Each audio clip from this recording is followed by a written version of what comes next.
On Sunday, Japan's Maritime Self-Defense Force said that the United States, Japan, and South Korea will hold 2 days of missile tracking drills starting on Monday. South Korea, the United States, and Japan kicked off a joint exercise Monday aimed at detecting and tracking ballistic missiles launched by North Korea.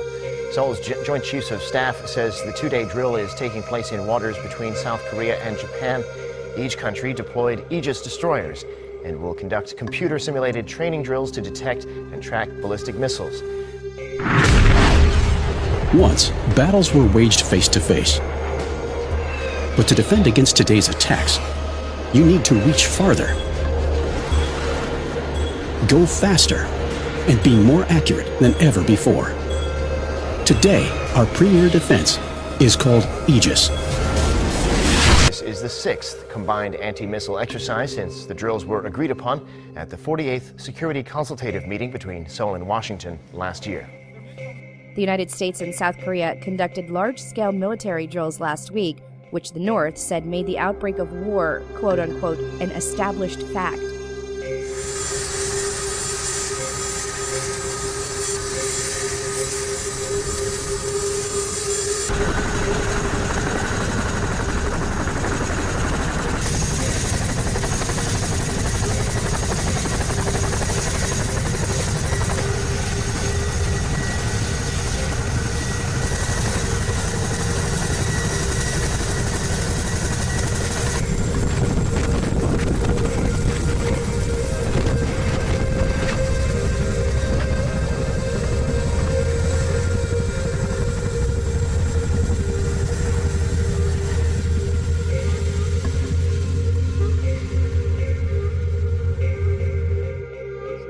Ambassador Nikki Haley told CNN on Sunday that Pyongyang's feeling the heat of international sanctions that have impacted its trade and narrowed its diplomatic horizons.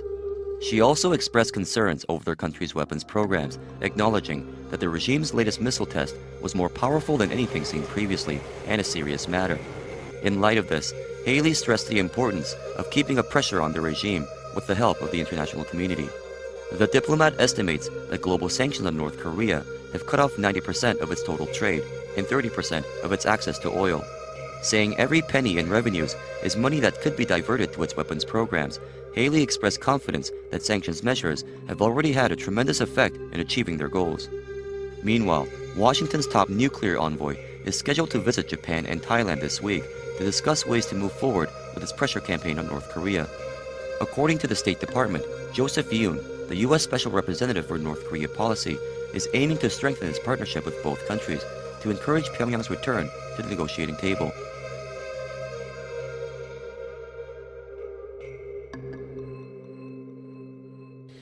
Satellite imagery of North Korea's main military shipyard shows the regime is ramping up its development of submarine-launched ballistic missiles, otherwise known as SLBMs. Experts say the North is close to developing an SLBM that is longer and more powerful than the previous one the regime had. Park So-yeon with the details.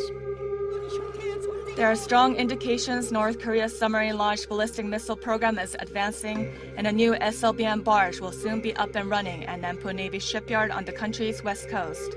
South Korean and U.S. intelligence agencies are also monitoring North Korea's Sinpo Shipyard on the country's east coast, where North Korea's SLBM development station is located. Using satellite imagery, those agencies say the North appears to have developed a SLBM that is 3 meters longer than the previous Pukguksang-1. There's speculation the missile has a considerably increased range since it can store more fuel. If the missile is 3 meters longer, the overall weight is likely to be 28 tons. If the Pukguksang-1's projected range is 1,600 kilometers, the new one could have a range of up to 4,000 kilometers. That would put Guam within its range.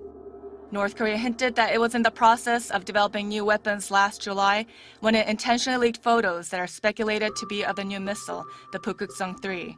North Korea is also suspected of constructing a 3,000-ton submarine that can load upgraded SLBMs.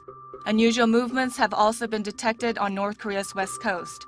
Barges that are used for testing SLBMs were spotted at the Nampo shipyard in November. There are concerns that SLBMs previously tested in the East Sea have been moved to the West Sea in preparation for more test launches. North Korea tested its first Pukguksang-1 missile in May 2015 and fired another last August with a range of 500 kilometers.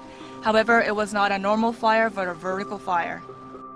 North Korea has a track record of testing missiles from its east coast first, then moving the tests to the west coast once the missiles are deemed safe enough to fire across the country. Experts say that if North Korea has SLBM capabilities in the West Sea as well, it will pave way for more clandestine tests, increasing threats on the Korean peninsula. A top UN envoy is said to have told Pyongyang there is an urgent need to open channels of communication to prevent miscalculations and reduce the risks of conflict.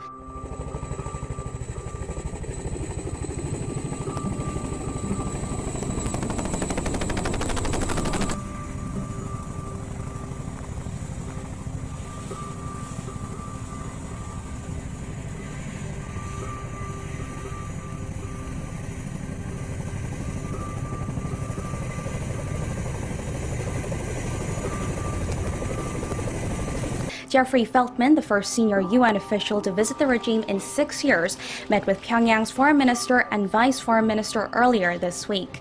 According to the UN, the international body's political affairs chief is said to have stressed that only a diplomatic solution through dialogue can resolve the current situation on the peninsula, to which the North Korean officials agreed was the most tense and dangerous peace and security issue in the world today. North Korean state media said on Saturday that Feltman had expressed willingness to ease tensions and the officials agreed to communicate regularly.